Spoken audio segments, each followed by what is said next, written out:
who's coming. Do you guys have any ideas of what you think this possibly could be? A comet. It could be a comet, a brand new comet, right? It's not in our database, so whatever it is, it has to be something, a new object. What else do you guys think it could be? What do you think? It could be a meteorite. A meteorite? Whoa, it just exploded. No, that's just me zooming in. It's getting brighter as I zoom in. Maybe it could be a new star. Rudolph? a new star is born. A new star could be, right? Yeah, no, Like our sun, it looks kind of small though, so it'd be very, very small. That scared me. Right, but that's as It could be close a as I can get it, supernova. all right? Can anyone here tell me with certainty you know exactly what it is? A star. How do you know that? Because it's bright and, oh wait, I'm not really sure. So you're not very sure, and that's, that's all right, because we might have to run some tests, see what we can do to figure out what this is, all right?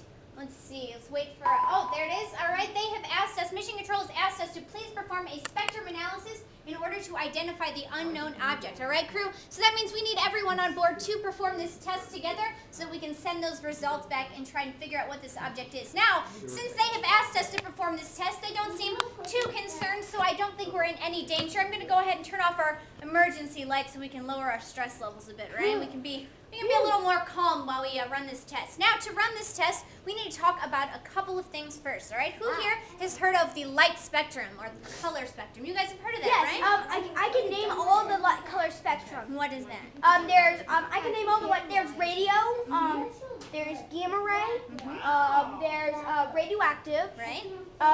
Infrared, Oh my gosh. There's one that comes from the sun. There's the colors, and then there's the colors in the rainbow: red, purple, red, orange, rosy bib. Right? And what's the one that comes down from the sun that we can't see? The one that's gray. Wait, Ultraviolet. Yeah, ultraviolet. UV, right? Now, I hear you mentioned, those colors, right? We can see those colors, but the rest of that spectrum, all of those other things, the gamma rays, the radio waves, we can't see those, right? Our eyes can't see those, but we can see those colors, right? We can see that. Now, most of the time, all of those colors are invisible to us. We can only see some of them at the same time. But sometimes we can see them all. Sometimes when it rains and it's sunny at the same time, what do we see?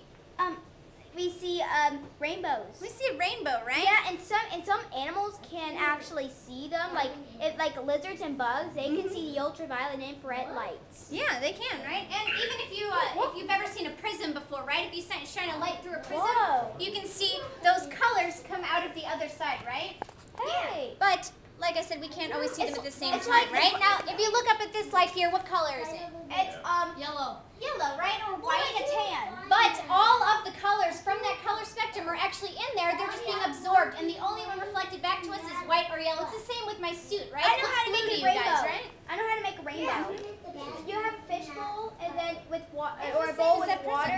yeah. It's clear, and you put a flashlight on it. That's on, and then And it hits those those water droplets, right? yeah, It turns and that then rainbow. creates a rainbow. Right? Well, that is exactly what we're going to look at, right? We're going to look at those colors, all right? You guys see my suit, right? It's blue. Yes. But all of the other colors are actually in it. They're just being absorbed, and the only one reflected back to you guys is blue, all right? That's why you can see blue. That's why when you look at that light, you see white, because all the other colors are being absorbed, all right? So we're going to look at that. We want to pay attention to that color spectrum because we are going to look at, with that object, do you guys remember that kind of haze around it that we saw? It was kind of real bright. That is a gas. And we're going to see if we can identify that gas. Each gas that we know of has its own thumbprint, but we know gases don't have a thumb like we do, right? But can They don't have a my thumb. clothes now? You want to keep that coat on Keep it there. on. All right, we're going to look at its thumbprint. All right, each gas that we know has its own thumbprint, but the thumbprint is not a thumb. It is actually a spectrum, all right? It's actually a spectrum of colors. You know those colors we talked about, that Roy G. Bibb, right?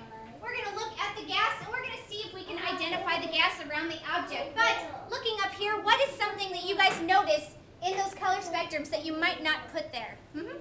Well, first of all, I noticed that those are also parts of the periodic table of the elements. They are. They're gases, right? But what's in those color spectrums? Just the color spectrum part that you might not put there if you're drawing it. Violet and indigo. Who would put violet or indigo? I don't see really. You guys see those black lines in there? Oh, yeah, Kind of I do. separating out the colors?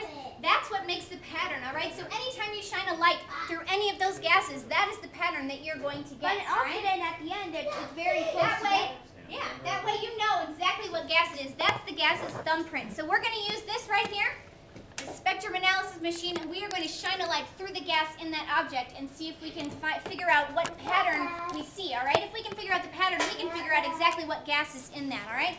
Now, I know I mentioned that those lights or those colors are usually all of them are invisible to us. We can only see a couple at a time, right? But, you know, we can see a rainbow every once in a while. We can see all those colors. But we are going to use a tool that lets us see all of those colors and will actually kind of separate them for us so that we can try and find the pattern. We're going to use something called diffractor glasses, all right? They look like 3D glasses. Well, they kind of look like it, but these are going to allow us to see all of the different colors in the color spectrum that our eyes can see, all right? For instance, if you put these on and you look up at the lights around our spacecraft, you'll be able to see all of those colors that you couldn't see before coming out of it, all right? So I'm going to have my doctor go ahead and pass out one pair to everyone on board.